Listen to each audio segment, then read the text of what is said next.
Hi, I'm Terry Brock with TerryBrock.com. Influence marketing is huge. It is permeating throughout the social media stratosphere with lots of people getting involved and wondering what it is. Some are writing it, some going, hey, we need it, etc. Well, I want to make some sense of it. Of course, we've written a book here with Gina Carr, Clout Matters, about the book, about clout and what the score is. But really, when you get down to it, what matters most is moving that letter and getting people, real customers, real members or clients or patients or whatever term you're going to use for those wonderful people that give us money, to give you money for your product or your services. That's what what matters most. And to find out about that, I talked to a guy that I found just delightful. It was a joy for me to talk with him and to share. Brilliant guy. His name is Sam Fiorella, and he's up there in Toronto area in Canada, and just a really good guy. He's worked with a lot of different companies, and he and his co-author Danny Brown have written a book that I enjoyed. I bought the book, read it. It's called Influence Marketing, and they have some really good research, really in-depth stuff. I mean, it's kind of like digging into one of those really, really good college texts that have good information, good research, and all that. So I wanted to talk with Sam, and I'll tell you, I had high expectations going into it, and they were even exceeded. The guy is great. You are going to enjoy this as you listen to this master of marketing, this guy who's got some really good ideas on the whole thing of social media and how you really translate it into dollars and cents, helping customers and focusing on those customers. Join me on this interview here with Sam Fiorella. The whole field of social influence and influence marketing is really taking the industry by storm, and it's where things really matter today. And to find out about that, I am delighted to have with me a friend of mine who wrote a book, co-authored a book on that, about influence marketing with Danny Brown. And Sam Fiorella joins us right now from his office there in Toronto. Sam, thanks for being with us today. I'm happy to be here. Thanks for inviting me. Now, as way of background, Sam is a co-founder and one of the bigwigs at Sensei Marketing. They're a firm that really helps customers to understand this whole thing about social media. And by the way, they are doing it right. They're telling people, here's how we can help you. And they're educating, which is much more important than trying to sell. Sam is doing it right. So I figured, okay, you want to get your pens and papers out, get your device taking notes on this. Because Sam, every time I've seen him, every time I've heard his stuff, he says something really profound that I can use. So you'll want to do the same thing as you're looking at it. So I want to start by talking about your book, Sam, and you talk about something I thought was brilliant, the 4 M's of what is going on with social media and with influence: make, manage, mentor, and measure. Please help us on that, expand on those, and tell us what you mean by those for those that haven't read the book yet. Well, first of all, wow, that's a little bit too much pressure. Everybody put your pens down, because I'm not quite sure if I'll say anything intelligent or not. If I do, then you can pick up your pen. Well, again, thanks for the opportunity to talk about it. The 4 M's that Danny and I included in our book, Influence Marketing, is really a play on the 4 P's of marketing that we old-timers in marketing really know. And that's really, I think, that says a lot about who we are and the approach we took to this concept of influence marketing, and that we take in marketing in general. Is that you have to go back to the basics of marketing, that they haven't changed. Technology changes, the way that we communicate, like the tactics change maybe, but the actual principles of sound marketing, sales and marketing, have never changed. And so we decided to take a fresh look at those 4 P's. And so the 4 M's, of course, are make, manage, monitor, and of course measure in influence marketing. So I guess to start with the first one, and that's make. And when you place the customer, and this is really the main concept here, is that you place the customer at the heart of your influence marketing efforts instead of these so-called influencers. You can build personas and profiles based on where they are in the purchase life cycle. Right? Yes. So, are they at the research stage looking for information? Perhaps they're in the awareness stage. They need some kind of validation from their peers and colleagues. Or maybe they're further down the road and already ready to buy. They've tested your product and are maybe weighing their final 2. Where they are in the purchase life cycle makes a difference in terms of how they're influenced and what type of influence messages they respond to. Absolutely. So, Sam, if I can interrupt you there for a moment, that is extraordinarily important, because what he's saying as you're watching this, think about that. It's, yes, we all talk about being customer centric, and it should be about the customer, but also where they are in the cycle. Because if they're just in the research stage, that's a whole different game than if they're under pressure, they've got to buy right now, or they're thinking about it and they're deciding between you and this other person. And so the way that, Sam, that you're talking about, that you and Danny mentioned in the book, I think is so appropriate there on focusing on the customer and where they are on the cycle. oh, that's exactly it. And so for the make, the first M of the four M's, what you're doing is you're not identifying necessarily, who's, other platforms will say is influential. You're making influencers. And you're, by connecting with the people who will move the customer to the next stage of that purchase life cycle.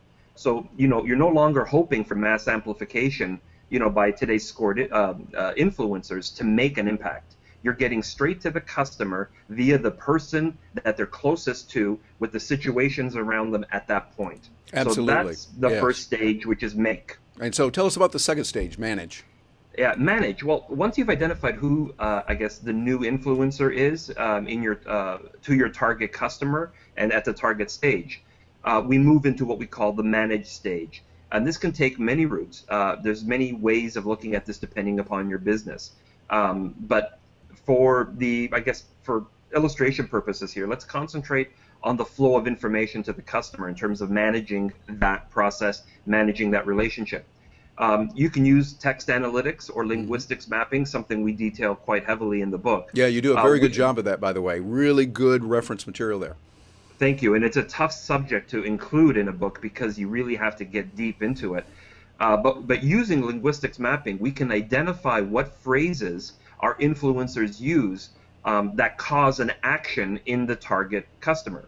And any action could be identified by, did it cause an increase in negative or positive views of the product? Did it move the customer along to the next stage of the purchase life cycle? Did it take the customer off the purchase path altogether? Did it disrupt or enhance the brand message? These are just some of the very high-level actions that an influencer could cause in the intended target audience. Yeah, exactly. So Matter of fact, if I can jump in here for just a moment, what you're talking about there is very important. So if you, or those of you watching this, as you go through those cycles, think about those questions. Some of the tools that are used cost a lot of money, and they're not for a sole proprietor necessarily or a small business, but the same thinking process is important. Think it through. That costs you nothing other than some time, and do it. So as you read the book, and I encourage you to buy their book, you'll be glad you did. It's got some good information in there, and so that go through this process, even if it's with more advanced tools, still use that process. And Sam, I think you did a very good job on that one as well. Well, thank you. And then the third one is monitor. So once we've identified these stages, we've identified and broken up which customer archetypes are in, because obviously that's one thing I'm going to sort of take an aside for just a moment. The methodology that we're talking about here, you can't do with every single client, especially if you're like an IBM or a Dell. You've got millions of clients. You can't do this for everybody. But what the process allows you to do is identify archetype customers in each one of those stages, nice. And then use that as your foundation for marketing to the larger audience. So getting back to the third stage, which is monitor. While monitoring an influence marketing campaign follows pretty much the same principles, we need to go a little bit deeper, in our opinion, to sort of to get to the essence of influence marketing and find some success. It isn't necessarily just about the technology platform or positive and negative brand mentions, earned media. I really get a little bit crazy when I hear people talking about earned media as the holy grail of social media measurement. Or social media marketing measurement. It's critical, it's very important, but earned media has to link in some capacity to bottom line results. What a concept. I know, right? And I've been called a heretic so many times by my colleagues, and I've been known to yell bullshit in presentations when I hear people talk about that. And not that relationships and engagement are not important, and you can monitor that and you can measure that, which is going to be the fourth one we'll talk about. But you really have to go one step further. So positive and negative sentiments still play an important role. Yeah, they're important. Matter of fact, if I can jump in there on that, I think I've talked with my co-author in our book, How It Matters, Gina Carr, and I said, you know, what they're saying is right, because it's comparable to, let's roll it back to an analog world of, say, the 1960s. If I had a retail store and I bought advertising from you and you say, wow, so many people have watched your commercial, I say, well, that's nice. Okay, I'm glad they saw it, but we're interested in people buying our stuff. You know, are they walking in the door and buying this new thing called a television set or buying clothes? And if they're not buying, frankly, don't care how many people saw my commercial, much like today. If you just get a bunch of likes, I don't know. Matter of fact, Sam, I don't know about where you are in Toronto, but here in Orlando, we cannot go into the grocery store and get real groceries just tell them we had a bunch of likes on Facebook and a bunch of nice, you know, retweets on Twitter. Now, that doesn't mean those are bad. They are good. But don't stop there and think that's the end of the game. It's got to be on bottom line. I mean, your crazy and wild concept here, businesses should make money. I think that's the whole point.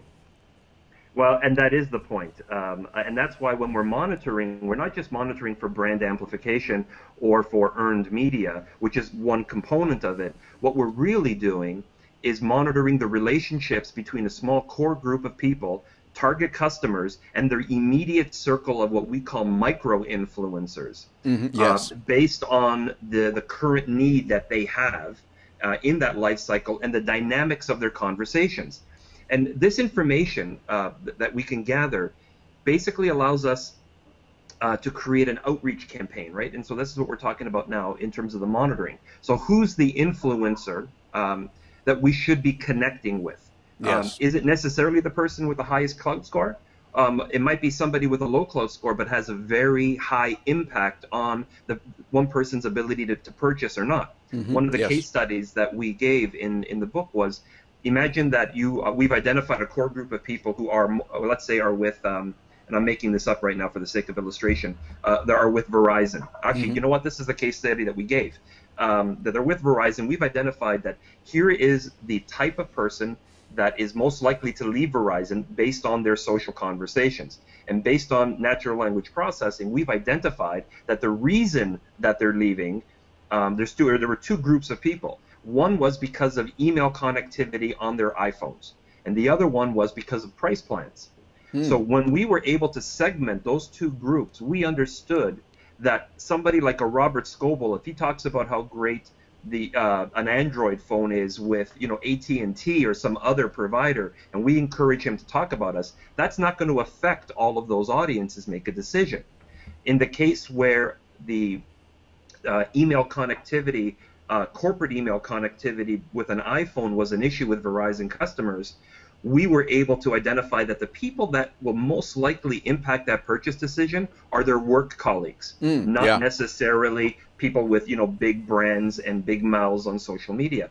Alternatively, the group where we identified that the reason that they were likely to leave that service provider was price plan, family members, most importantly their wives or their spouse, one of their spouses, wives or husbands, was more likely the influencer in where they went. So what we were able to do then through this monitoring process is identify who are the micro influencers that sway purchase decisions, not just amplify brand messages. And that's really the key of the monitoring section. Yeah, I think that's an important point there. There's, in different places, different people will be there. And so that's why I think what we've got to look at today is look at the broad range. We can't say it's only this one thing or that one thing, but we realize, hey, it is a broad range of them. When Robert Scoble, if he sends me an email, hey, you betcha, I'm going to pay attention to it because he's got some good things to say. So tell us now about the measuring, and that, because we know that measuring is extraordinarily important. It is, and it gets back down to what we were just talking about earlier. Both Danny and I are what we call performance marketers, and that pretty much means that we look for a result, that we look for a bottom line result. We're not looking for what kind of engagement have we created. That's a step in the journey that we try and measure. It's what impact have we had on the business's bottom line. And so when it comes to influence marketing, the ability to measure who's responsible for what is key to truly showing that ROI, as well as the value of proper influence marketing strategies when it's integrated as a core part of your business objectives. So what we look at is KPI measurements. So who drove the desired action? What measure permeated the most? or what message permeated the most? What value did the influencer bring compared to the financial outlay? How did that message, how many messages did certain personas need to move to the next stage? How was the campaign perceived? Getting back to the warm and fuzzy, positive, negative sentiment. How close were our goals? To our goals did we come? Did it add to the bottom line or improve the top line? So did we save any money by connecting this way through traditional methods? Did we increase revenue? What was the net effect on the bottom line? What it all comes down to at the end of the day, when we take a look at all of these KPIs, so key performance indicators for us are not the end goal. Key performance indicators like brand amplification, earned media, number of conversations, sentiment, they're metrics. All of these, they're all metrics, right? Yeah. They're KPIs. When we call KPI mapping allows us to determine the effect of this program that we've just outlined on the customer lifetime value.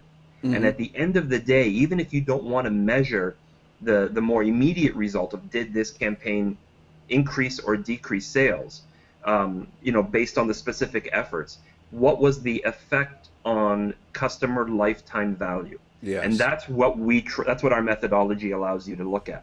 Yeah, I think that's most important because those kinds of things, we're looking at the lifetime of the business and where that matters. And so looking at marketing today and influence marketing, it's very important to understand how you're going to do that, particularly with the customers you're talking about, with Verizon and the people that you've worked with. Brands need to know, okay, how are we going to do this? Influencers do matter. Matter of fact, I notice they still are hiring celebrities to say, hi, buy such and such. I use this product or that product. And the reason they do that is because, well, influencers are there. And also we know things like clout can matter in certain cases. So yes, it does matter. As a matter of fact, shameless plug here, our book on clout matters. It does in many cases and for different reasons too. But we find that the thing that I enjoyed about reading your book is you went through and you looked at a lot of different metrics. There was a lot of good, strong data in there. A lot of, I love the academic kind of reading and getting into that thing. And so what you put in there is a good, sound reasoning and research. And I would encourage those watching this, as you're interested in influence marketing, pick it up. It's a good book to get in there and you'll study it. You'll find it's good. It's the kind of thing you'll not just want to read, but to get in there and study. I was going through and highlighting it and everything. We were talking beforehand, Sam, how paper book versus Kindle. I used it on my Kindle and did a lot of highlights on there and found it to be really helpful. And we know this can be done. Well, what I want to, before we let you go, have you tell us, first of all, how we can get in touch with you, but then also as you kind of rub your crystal ball and look forward into the long-term future, say a year from now, and with influence marketing as it's changing fast, where you see our world going, and recommendation and advice that you would give to people who are very interested in marketing and influence. Well, in terms of the future, what I see is a convergence of technologies. People have often said, Sam, you really hate clout or you really hate cred. And that's not the case. I disagree. You and I've had this conversation. I disagree with their scoring and the value that people put into that scoring in certain industries. However, that being said, what I'm finding is that, cred right now, as an example, is becoming an excellent data point from which other influence marketing products can pick up and run with and get a little bit more fine-tuned. I'm seeing a convergence of like a technology like Tracker, which is an influence marketing platform, with Nimble, which is a social relationship management tool, that together they can bring profile data and engagement data together with influence data that is being scanned and tracked online to sort of measure this life cycle and identify who's influencing who at different life cycles. So for the future, I would say it's less about any one platform and more about the convergence of platforms and you picking and choosing the ones that work together for your particular needs and whatever that life cycle is for you. So that's where I see the future of influence marketing going in the next year. It's that convergence. And in terms of advice, I mean, the one advice that I give is, often is don't be fooled or don't be, I guess, misled by any type of software platform, no matter who it is. Understand your customer and how they make decisions. and orient all of your marketing around how customers make decisions. It is so much easier to measure a bottom line when you do that, instead of focusing solely on that relationship and amplification. That's only step one in a much longer process. Yes, exactly. And again, if somebody wants to get in touch with you, what's the best way for them to reach you, Sam? Thanks. Well, this entire conversation we've been having is on our blog, influencemarketingbook.com. So if anybody wants to get any more information, there's a blog post called The 4Ms that describes all of this. But also on Twitter, as you see my name in the lower third here, I am at Sam Fiorella on Twitter. That's the easiest way to reach me. Excellent. Well, we're seeing a field that is exciting to be in, exciting to see what's happening. And for me, just writing a book also on that with Gina Carr, and we got a chance to see what's going on. A lot of good. Matter of fact, one of the things that happened yesterday, I think you would find this interesting. A friend of ours who, JB Glossinger, he's in our mastermind group. He also runs the #1 podcast in the world on personal development and does a lot with that. He bounces back and forth between Fort Lauderdale and Bogota. He told the story just yesterday, something that happened to him that just, it was incredible. We had talked to him in a recent mastermind meeting about clout and some of the perks and the importance of that and where we are today.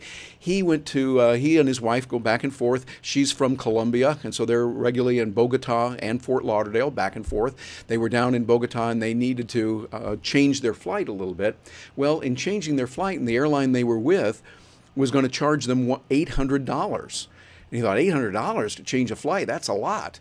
Well, he quickly remembered our conversation about the importance of clout and how clout does matter as one of the factors in there, and from a kind of a different point of view. And he called up the folks at the airline and he said, $800 to change that, that's not right. By the way, here's who I am. Please look me up. I'm on Clout, and here's my score, and I really would like to see if there's anything you can do about that. They said, well, we'll check on it and call you back. They checked on it. About an hour later or so, they called back and said, oh, thank you very much for calling us. Thank you for flying with us. We are going to waive your fee. There will not be that fee, and we're upgrading you and your wife up to first class because the Clout score. And we see that, okay, clout will matter in some of those cases. Did they say that it was because of their Clout score? Yes. Yes, wow. It was because they did the research. The interesting thing. I mean, that's a great story. Yeah. Good for him. Yeah, exactly. I mean, clearly that happens. You guys all know the story that I lost a job to somebody who had a higher Clout score than me once before I started Sensei. But then again, the person that got the job was half my age with less experience and had a higher Clout score. Only lasted 5 months or 4 months. Yeah. Because he didn't have the experience, because it was a false measurement. So, I mean, there's really both sides, but that's a great story. Yeah, and I think the key is, it's like in that situation when I think it's a combination. That's why I love, again, I've said it so often here, but I really love the book that you have, you and Danny put together. Because from a brand's point of view, you've got to look at that. From an individual point of view, like my friend JB, hey, you know, $800, where I grew up out in the country, we called that serious money. And so being able to say that, and also think about the people who are getting the upgrade at the hotel, because the hotel in many places now with customer service are actually sitting there and they're looking as you check in. They go, oh, you're Sam, oh, and there's where you stand, and they're making that decision. The idea being, hey, if we have somebody who has a high Clout score, they're supposedly have a lot of influence. We want them saying good things about our product. Therefore, we're going to treat them a little bit better. We're going to, if we have a room here, let's give them an upgrade. Let's give them a Chevy Volt for a 3-day weekend, something like that. And we see that has a part to play as well. That's the power of amplification, right? Which I love, and I like the idea of amplifying a brand. You're going to get a guy like this, and if he has a high Clout score, which means he's very socially active, has a large following, talks to a lot of people. If he actually, I would like to know if he did talk about the airline and the fact that they were so nice to him and treated him differently than they treated other clients because of that. I would love to know what was the end impact of that. Did that change public perception within his audience of that brand? A very good point. Did it create any kind of ripples in terms of increase or decrease or whatever in purchases or visits online? Yeah. That's where you can sort of take a look at, does amplification equal bottom line results from that particular person with that score, and then do an A/B testing against somebody who travels a lot, has a very large offline connection, but doesn't have a high cloud score and see the difference. This is where we're talking about the future of influence marketing and where we're going. Exactly. See, and that's another thing that I think is particularly good. And those of you watching this, as part of the reason why you want to look at the questions that are asked. You know, it's nice that someone's got a high cloud score. And one of the things that I see is that bugs me is people say, well, I've got a high cloud score and that's all. Well, that's nice. But again, you can't take that to the grocery store. It's got to translate to actual sales. And if it doesn't come through in those actual sales, as Sam and Danny mentioned in the book, then it's not working. But at the same time, you want to have it because, hey, you never know when you're going to be in a similar kind of situation as my friend did with that. And that's why get a lot of reading done, study what's going on. And matter of fact, Sam, I'm going to pull you. I'm not going to let you get away here a little bit. You've got other ways that people can look at online. I know you have a Google Plus Hangout. Is that available for the public? It is. We've got a very robust online community on Google, and it's just simply called Influence Marketing. Mm-hmm. And so we're always engaged in these type of conversations. We're always pulling in case studies like what you just talked about and dissecting them with the audience and getting people to share different points of view so that we could, help move this industry forward. So you can find us, both Danny and I and some 3,500 people, on influence marketing on Google. It's quite a rich community. Mm-hmm. And of course, we talk a lot about this on our own blog. So for me, it's at senseimarketing.com is our blog where we have a section on influence marketing. And then, of course, so does, my co-author, Danny Brown, at dannybrown.me. Very good. All right. Well, Sam, we could go on for hours. I really appreciate it. And looking forward to the time we can get together and share some good adult beverages together and talk about not only influence marketing, but I'm sure we could solve the problems of the world. So thank you so much for joining us. And I will look forward to seeing you online and in the real world somewhere, sometime, many more times in the future. Thank you. Have a good day.